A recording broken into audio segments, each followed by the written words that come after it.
प्रमाण बिना भी सद्गार कर जहाँकि पिसी सभापति इमेज हैम्परिंग होगा सहित दल कुप्रभाव ताकू आधार करी आम प्रदेश कांग्रेस कमिटी एक प्रतिनिधि दल आसी चीफ इलेक्टोरल ऑफिसर को भेटीचु एवं मेमोरेंडम देचु विरुद्ध दृढ़ आईनगत कार्यानुष्ठान सहित जो भाव में सामाजिक गणमाध्यम कांग्रेस और कांग्रेस सभापति विरोध में अपप्रचार हो रोकवाई पदक्षेप नापी आम विशेषकर आम मेमोरेंडम स्थानित कर अल्टीमेटम देचु 3 दिन मध्य जदि विहित पदक्षेप न नि चीफ इलेक्टोरल ऑफिसर आम नहीं आईन द्वारस्थ हेबू और सही संपुक्त व्यक्ति विशेष और गणमाध्यम को विरोध में दृढ़ आईन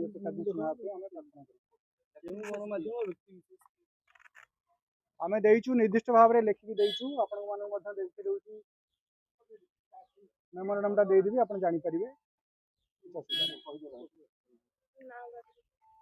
बहुत लोग संपुक्त अच्छा समस्त आम लिखि आम जो लेखाटी आम जो मेमोरेंडम देचु चीफ इलेक्टोरल ऑफिसर समस्त पाख कम्युनिकेट कर दिया विस्तृत भाव घरोई वेब चैनल प्रचार कर सामाजिक गणमाध्यम बारंबार प्रसारित होता आधार कर पदक्षेप आपण मैंने देखु जे कांग्रेस बर्तमान कौ भाया धीरे धीरे आगे चली लोक मैंने पुणी आउे कांग्रेस सहित जोड़ी होती किंतु किछि दुष्ट खल प्रकृतिर लोक जो मैंने कांग्रेस को बदनाम करने विभिन्न प्रकार डेली गोटे गोटे नुआ नुआ प्लॉट करुँचे किसी सिलेक्टिव माने वेब चैनल बा सैटेलाइट चैनल को से आनी गोटे प्रकार भड़ाटिया गुंडा हिसाब से आनी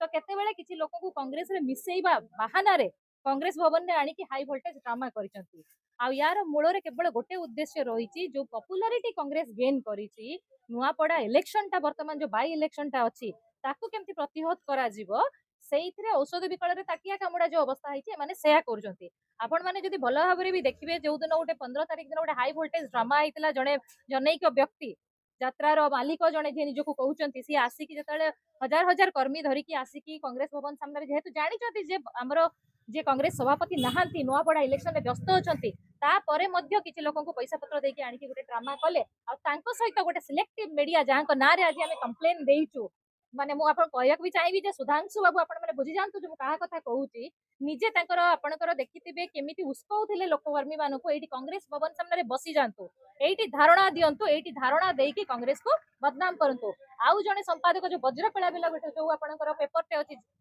से महाशय मध्य केमती कांग्रेस भवन को अय कहवा को मध्य पछई नते गोटे पवित्र जगह जोटी ताको से अय होटल बोली कहितले आपण माने भाबंतु जो माने जदी कांग्रेस जहा पई थिबो जहा मनरे थिबो से लोक जदी मिसिबा को आथिबो तापर से को भलिया बाइट दोथले मीडिया रे आपण देखिथिबे बसिकी डाकी डाकी की किछि सिलेक्टिव मीडिया को डाकी की से मीडिया हाउस रे भक्त दास तांको पुओ कांग्रेस रो जो माने निष्ठापर नेता समस्त को ना रे माने आपणकर तथ्य विहीन डाटा जहाँ को कहा जाए सही भलिया जिनस से माने देइचंती आपण देखंतु निर्दिष्ट सही केतटी गणमाध्यम को भलिया भाबरे भक्त दास जने दलाल तांको पुओ जने एमिति एई भलिया लैंग्वेज यूज कराइछि आपण माने सेहितरु भाबंतु जे कांग्रेस पई एमाने को प्रकार रो गोटे प्रकार जालो बिछैचंती आउ किछि पुराना जो माने थिले कांग्रेस को जमाना रे जदी कांग्रेस रो थिबे जो माने बहिष्कृत होइचंती निजर एई सब काम पई अंतर्घाती दल विरोधी काम पई सेमानकु आनिकी मेली करिकी गोटे प्रकार निज चैनल ले बसैकी से फायदा उठैचंती आ एटा होची गणमाध्यम रो एथिक्स नुहे आज्ञा जोतेले पर्टिकुलर इलेक्शन समय अछि आ इलेक्शन समय रे जतेबेले पर्टिकुलर से माने आसीकी कांग्रेस को बदनाम करूचंती वेस्टेड इंटरेस्ट नै की करूचंती से माने कांग्रेस सरकार को दलर सभापति को पीसीसी सभापति को बदनाम करिया पे सब जिंस करूचंती आमे अनुरोध करछु आपण मानको भी सही करू जे जो भलिया एई भलिया सिलेक्टिव मीडिया जो माने दलाली करूचंती तांको पाखरु टिके निवृत्त रहंते आ सेमानकर सत्य चेहरा को चेष्टा करंतु हम मानक संगरे सेमानक सत्य चेहराटा को टिके सामना को आनंद यात्रा मालिक कहउचंती भक्तदास जणे दांत काटी हाँ सी तो यात्रा मालिक ना सी तेणु से यात्रार किसी डायलॉग बोधे बोधे बहुत मन रही जाइए ए किछि दिन तले आमे यात्रा नाटा मध्ये शुणिथिलु जणे महिलांकर घर संसार भांगिकी से जो भलिया कुकर्म से करथिले सेटा गणमाध्यम रे उठुची पडुची आ जोटी जदी कांग्रेस प्रेमी हेता आपण निजे चिंता करंतु ତାହେଲେ ସିଏ ଆସିକି କଣ ଏଇଭଳିଆ କାମ କରିଥାନ୍ତେ କି? ସେ କହୁଛନ୍ତି ସେ ନିଜେ କଂଗ୍ରେସ କର୍ମୀ ବୋଲି କହୁଛନ୍ତି। ଆମେ ତ ଜାଣିଛୁ ଆଜ୍ଞା ସେ କଂଗ୍ରେସରେ କେବେ ଆମେ ତାଙ୍କୁ ଦେଖିଲା ଭିତରେ ଆମେ ଜାଣିନୁ ବିଜେଡି କର୍ମୀ ବୋଲି ଶୁଣିଛୁ ଆମେ ପର୍ଟିକୁଲାର ଜାଣି ହିଁ ନାଉ ସେ ଯଦି କଂଗ୍ରେସ କର୍ମୀ ହେଇଥାନ୍ତେ ତାହେଲେ ମିଶିବାକୁ କାହିଁକି ଆସିଥିଲେ? ତାଙ୍କ କହିବା ଅନୁସାରେ ମୁଁ କର୍ମୀଙ୍କୁ ମିଶେଇବାକୁ ଆଣିଥିଲି। ଯିଏ କର୍ମୀ ସିଏ ତ ଅଲରେଡି କର୍ମୀ ଅଛି, ତାକୁ ସିଏ ମିଶେଇବେ କଣ? ଇଏ ସବୁ ଥିଲା ଗୋଟେ ତାଙ୍କ ପଛରେ କିଛି କଂଗ୍ରେସର ନେତା ଅଛନ୍ତି କି? ଦେଖନ୍ତୁ କଂଗ୍ରେସର ନେତା ଥାନ୍ତୁ କି ଅନ୍ୟ କୋଉ ଦଳର ନେତା ଥାନ୍ତୁ ସେଟା ତ ଆମେ କହିପାରିବୁ ନାହିଁ, କିନ୍ତୁ ଆମେ ଜାଣିଛୁ କିଛି ଅନ୍ତର୍ଘାତୀ ଲୋକ ତାଙ୍କୁ ସେଇ ଦିଗରେ ଉସ୍କଉଛନ୍ତି। ଆଉ କିଛି ଗଣମାଧ୍ୟମ ଯୋଉମାନେ ମାନେ ଦଲାଲ ଗଣମାଧ୍ୟମ ସେମାନଙ୍କୁ ଗଣମାଧ୍ୟମ କହିପାରିବେ ନାହିଁ। ଗଣମାଧ୍ୟମର ଏଥିକ୍ସ ଅଛି, ଆପଣ ମାନେ ସମସ୍ତେ ଗଣମାଧ୍ୟମ, କିନ୍ତୁ ଯୋଉମାନେ ସେଟାକୁ ଲିମିଟ ଟା କ୍ରସ କରିଛନ୍ତି ସେ ଗଣମାଧ୍ୟମ ନୁହେଁ, ତାଙ୍କ ଭାଷା ହଉଛି ସେମାନଙ୍କୁ ଦଲାଲ ବୋଲି ଆମେ କହିବୁ। ସେଇମାନଙ୍କ ପ୍ରରୋଚନାରେ କିଛି ପଇସା ପାଇବା ଆଶାରେ ଆଉ ଗୋଟେ ଶସ୍ତା ଲୋକପ୍ରିୟତା ଯୋଉ କୁହନ୍ତି ସେଇଟା ହାସଲ କରିବା ପାଇଁ ସେ ଆଜି କଂଗ୍ରେସକୁ ବଦନାମ କରିବାକୁ ମ୍ୟାଡାମ ଯଦି ଜଣେ କଂଗ୍ରେସର ଆଜ୍ଞା ନିଶ୍ଚିତ ଭାବରେ ଆଜି ଆମେ ଇଲେକ୍ସନ କମିଶନ ମିଟ୍ କରିଛୁ, ଆସିକି ମେମୋରାଣ୍ଡମ ଦେଇଛୁ ୱିଥ ଏଭିଡେନ୍ସ ଆମେ ସବୁ ଜିନିଷ ତାଙ୍କୁ ଦେଇକି ଯାଇଛୁ। ଆଉ ତାଙ୍କୁ କହିଛୁ ବି ଯୋଉ ଭଳିଆ ଯେତେ ଶୀଘ୍ର ହଉଛି ସୋସିଆଲ ମିଡିଆରେ ଏଇ ସବୁ ଅପପ୍ରଚାର ହଉଛି ତା ଉପରେ ଯଦି ଆକ୍ସନ ନ ନିଆଯିବ ନିଶ୍ଚିତ ଭାବରେ କଂଗ୍ରେସ କର୍ମୀ ସେଥିରେ ଇଏ ହେବେ ଡିସର୍ଟେଡ ହେଇଯିବେ। ତେଣୁ ସେମାନେ ବି ପ୍ରତିଶ୍ରୁତି ଆମକୁ ଦେଇଛନ୍ତି ଯେତିକି ଲିଗାଲ ଆକ୍ସନ ହେଇପାରିବ ଲିଗାଲ ଆକ୍ସନ ସେମାନେ ନେବେ। ଯଦି ଜଣେ କଂଗ୍ରେସର ନୀତି ଆଦର୍ଶରେ ଅନୁପ୍ରାଣିତ ହେଲା ଦଳରେ ମିଶାଇବାରେ କଣ ଏମିତି ଭୁଲ ରହୁଛି? କଂଗ୍ରେସର ନୀତି ଆଦର୍ଶରେ ଯଦି ଜଣେ ଅନୁପ୍ରାଣିତ ହେଇଥାନ୍ତା ସିଏ କଂଗ୍ରେସର ଡିସିପ୍ଲିନରେ ରହିଥାନ୍ତା। ଆପଣ ଭଲ ଭାବରେ ଜାଣିଛନ୍ତି ସେ ଲୋକ ନିଜେ ଷ୍ଟେଟମେଣ୍ଟ ମଧ୍ୟ